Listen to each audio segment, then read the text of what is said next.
ñu dellusiwaat ak yéen ci baati wolof yin baaxoo ànd ak yéen te werekaan di leen ko defal di ci lëkkaloog ITV ak Wallu Wolof wàllee ko ñu bëgg a ñëw ci yetti waat muy foom ak poom ak wéren.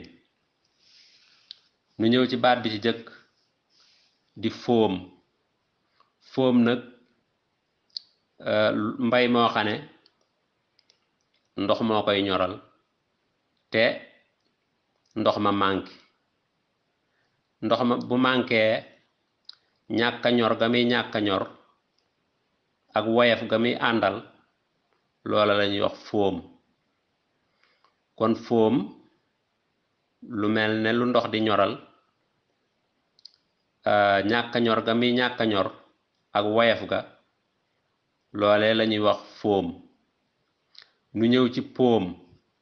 poom nag lu mel ni diggu tool la walla fu ngelaw di jaar ba jal ko, jal googe mu koy jal ba suuf sa sutaante loole la ñuy wax poom.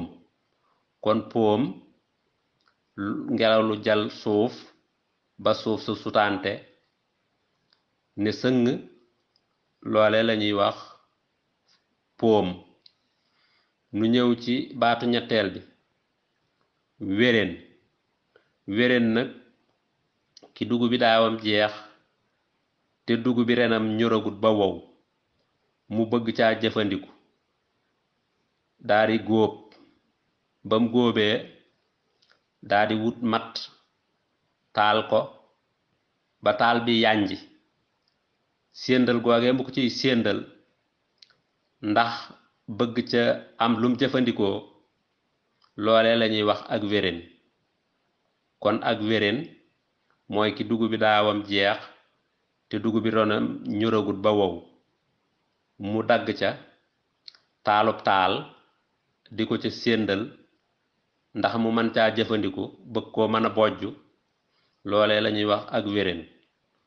kon mbokk yi yetti waat yooyu lañ leen indiloon bëgg leen koo leeralal kon ba beneen yoon incha allah.